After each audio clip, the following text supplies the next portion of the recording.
Penuh adegan ledakan. Film 13 Bom di Jakarta, karya masterpiece Angga Dimas Sasongko. Film 13 Bom di Jakarta merupakan mahakarya yang penuh dengan adegan ledakan yang mengagumkan. Dalam film yang diproduksi oleh Visinema Picture, Angga Dimas Sasongko berperan sebagai sutradara. Film ini layak untuk menjadi perbincangan, dan bagi Anda yang ingin mengetahui review atau ulasan tentang 13 Bom di Jakarta, konten ini akan mengulasnya dengan sangat detail. Pada awal menonton film 13 Bom di Jakarta, penonton mungkin akan terkesan dengan visualisasi yang menakjubkan dan ketegangan yang terasa di awal alur cerita. Bagaimanapun, penonton akan disuguhkan dengan adegan di mana karakter Arok, Rio Dewanto, menyerang pasukan dengan penuh determinasi. Pertarungan sengit antara komplotan teroris yang dipimpin oleh Arok terasa sangat menegangkan, ditambah lagi dengan ledakan yang menggelegar di akhir pertarungan sebagai puncak dari adegan tersebut.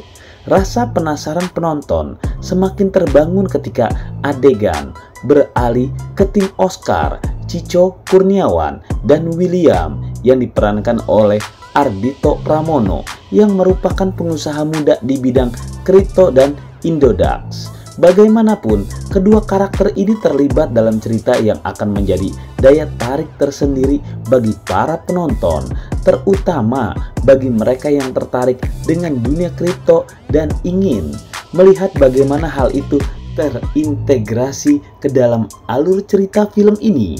Meskipun pada awalnya mungkin penonton merasa bingung dengan hubungan pengusaha tersebut dengan ketegangan yang terjadi, namun rasa penasaran penonton akan langsung terjawab ketika Arok mengirim pesan ancaman ke Badan Kontra Teroris Indonesia atau IKTA.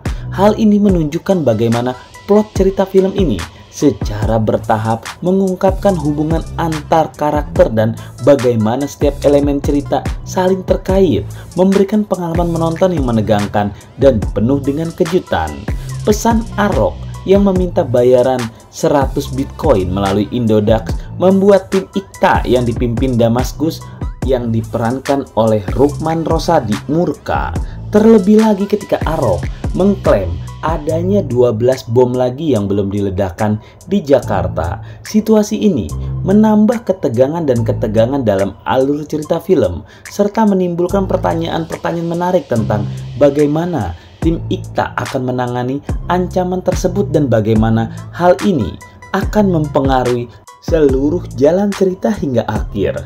Damaskus memerintahkan Emil yang diperankan oleh Ganindra Bimo untuk menyelidiki langsung ke lapangan, sementara Karin yang diperankan oleh Putri Ayudhya untuk menangani situasi lewat cyber bersama Gita yang diperankan oleh Niken Anjani.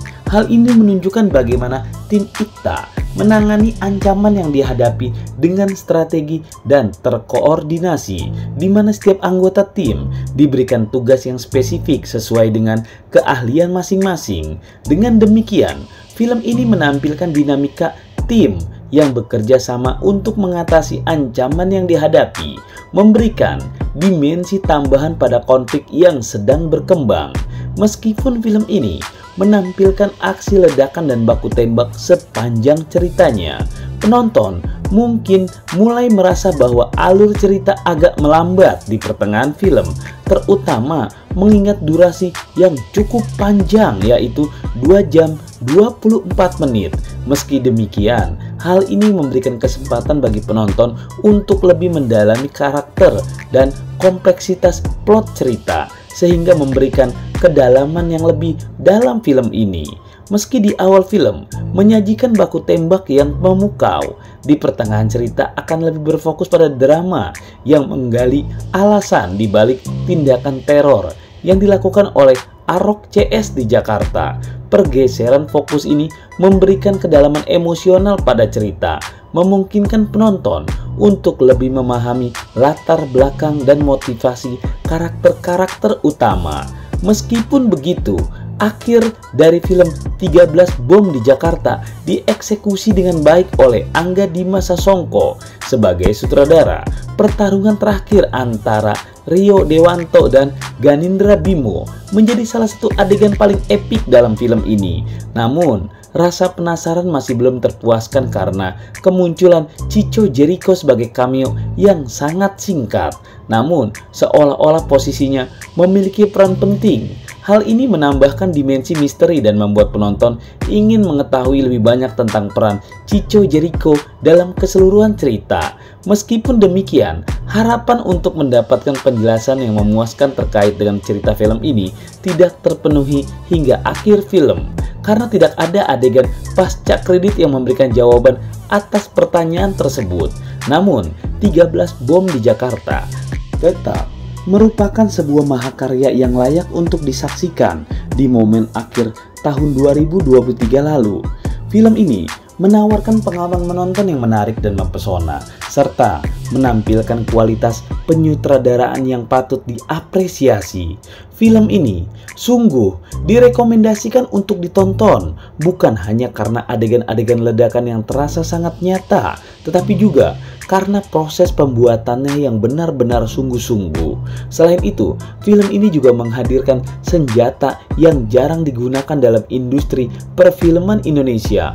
Bahkan salah satu senjatanya terhitung baru dalam industri perfilman ini, menambah daya tarik tersendiri bagi para penonton yang menyukai film aksi dan nuansa yang segar. Selain memiliki banyak kelebihan, film 13 Bom di Jakarta juga memuat kritik terkait karakter pakaian yang terasa kurang pas. Beberapa pengamat menilai bahwa beberapa karakter dalam film ini terasa kurang sesuai pakaian dengan keadaan yang sebenarnya, terutama dalam hal pakaian pegawai pemerintah dan perlengkapan keamanan saat ingin menangkap teroris. Kurangnya perlengkapan keamanan yang lengkap, seperti ketiadaan helm pelindung pada saat beberapa adegan penyergapan, dinilai dapat mempengaruhi tingkat realisme atau kenyataan dan imersi penonton dalam cerita tersebut. Meskipun demikian, hal itu tidak mengurangi rekomendasi untuk menonton film ini, karena kelebihan-kelebihan lainnya tetap memikat dan menarik untuk ditonton.